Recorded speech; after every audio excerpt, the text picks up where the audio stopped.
Hello and welcome to the Kim Iversen Show. We are here now with the new showtime, 11 a.m. Pacific, 2 p.m. Eastern, and we're hoping that this is going to allow you to watch the show really kind of at any time of day. We were before if you haven't ever seen this show before because it was later and now it's at a new time, we were at 6 p.m. Pacific, 9 p.m. Eastern. We have now drastically bumped up the show to 11 a.m.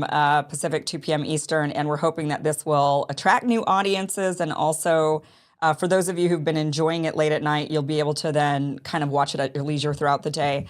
So we do have a packed show. A lot happened over the weekend that we're going to get to. We're going to start off with Ron DeSantis quitting his presidential race and immediately endorsing Donald Trump. Here's the tweet that he puts out there, and he's got this Winston Churchill tweet saying, "Success is not final, failure is not fatal. It is the courage to continue that counts." However, it turns out that that's not actually a Winston Churchill quote. It's a fake quote, according to the International Churchill Society. It's a nice one, but it's just not real. So he did follow this up with a video explaining, resigning from the campaign, from his presidential race, endorsing Donald Trump. Here is part of what he said. Now, over the past many months, Casey and I have traveled across the country to deliver a message of hope that decline is a choice and that we can, in fact, succeed again as a nation. Nobody worked harder, and we left it all out on the field. Now, following our second place finish in Iowa, we've prayed and deliberated on the way forward. If there was anything I could do to produce a favorable outcome, more campaign stops, more interviews, I would do it.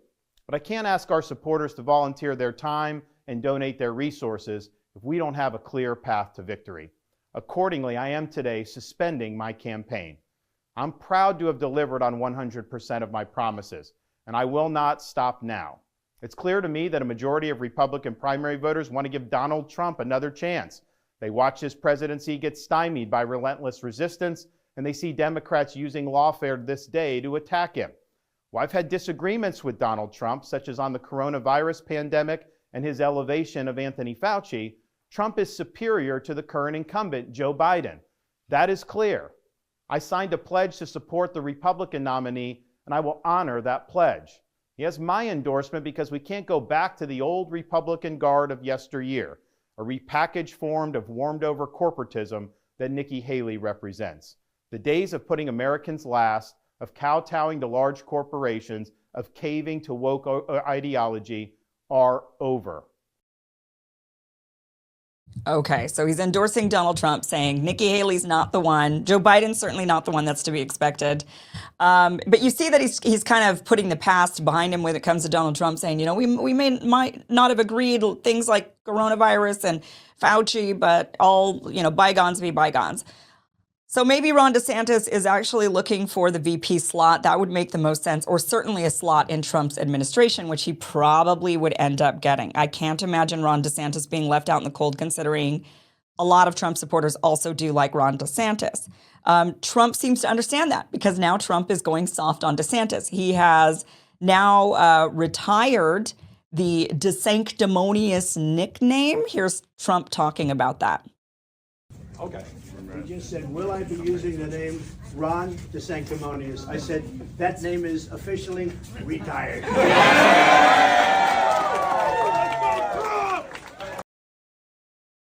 So looks like now they're going to be friends again. Trump also thanked DeSantis and congratulated him about his campaign. Watch this.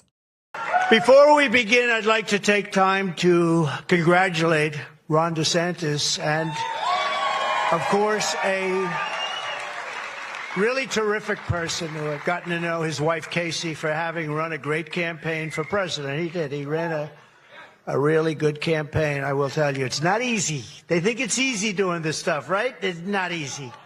But as you know, he left the campaign trail today at 3 p.m., and in so doing, he was very gracious, and he endorsed me, so I appreciate it.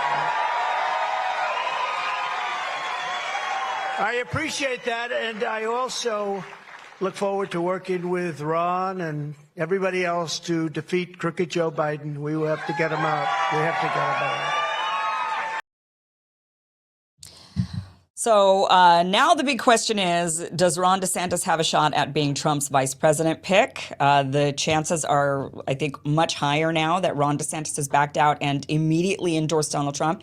It'd be one thing if he kind of hemmed and hawed a bit and didn't immediately endorse Donald Trump, but the fact that he did. And look, remember Kamala Harris basically called Joe Biden a racist, and she ended up still being the VP pick. So you can go hard during the election, during the campaign cycle, but at the end, everybody has to kind of take the boxing gloves off and be friends again. So there's a real possibility that Ron DeSantis ends up being his VP pick. So Trump has said now that he is about 25% certain who his VP pick will be and that it's not a shock. Watch this. You said in our town hall that you had an idea, or you might have already decided about your VP pick. When do you think you're going to make that? Well, it's never really had that much of an effect on an election, which is an amazing thing. Both election and primary, it's never really had much of an effect. I may or may not release something over the next couple of months. There's no rush to that. It won't have any impact at all. The person that I think I like is a very good person, pretty standard. I think people won't be that surprised. But I would say there's probably a 25% chance it would be that person. Is Senator Tim Scott on the list now? No, he's a great guy. He endorsed me. There's an example. Nikki comes from South Carolina. Tim Scott is from South Carolina. But if you look, the governor, great governor, another senator, Lindsey, we happen to like Lindsey. But Henry McMaster knows her very well. He endorsed me. It's very hard for a governor to endorse somebody when you have, Henry McMaster was the lieutenant governor under her, and he endorsed me. Almost everybody in South Carolina has endorsed me. What does that tell you? Okay, so he says he's 25% certain. It's not going to be a surprise, a pretty standard person. So that could be Ron DeSantis. He could be considered a standard person. I'm not sure. Or maybe it could be Governor Kristi Noem of South Dakota. That would be somebody that I would think he would maybe select. I think somebody less standard would be like Carrie Lake, who is not a governor. She of Arizona at the moment. I think she's running for Senate now. So there's some like non-standard people that are a little bit, I think, not your typical. But I would think a governor. I mean, he did have Mike Pence previously, who was clearly not going to be his VP pick this time around. So look, I'm thinking Ron DeSantis or I'm thinking Kristi Noem. If he's saying it's a standard person that he has in his mind, probably not Tucker Carlson, as much as we were thinking, hey, he hasn't knocked him on the list, but knocked him off the list. But hey, he's only 25% certain, and this guy is mercurial, so he could change his mind at any time, which he often does. Now, I think though he says that the VP pick doesn't matter that much, and I think typically it doesn't. I think that there's a strategy of selecting a VP that is opposite of you in some ways, so that you can bring in a wider base for the vote. So at times that person can actually help and bolster the campaign when it comes to the general election. I do think that there is a good reason to wait when it comes to Donald Trump. I think it's smart for him to wait because I think his best play is if he can entice, and it would be difficult, but I think it would be the best play is if he can entice Robert F. Kennedy Jr.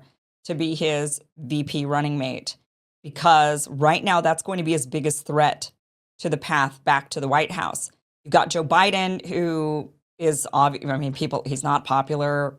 People don't really like him much, but Robert F. Kennedy Jr., though he does pull quite a few Democrats from the Biden, what would potentially be Biden voters, he also pulls a lot from the Trump campaign. So he's a bit of a wild card on how many is he going to take from Trump versus how many is he going to take from Biden.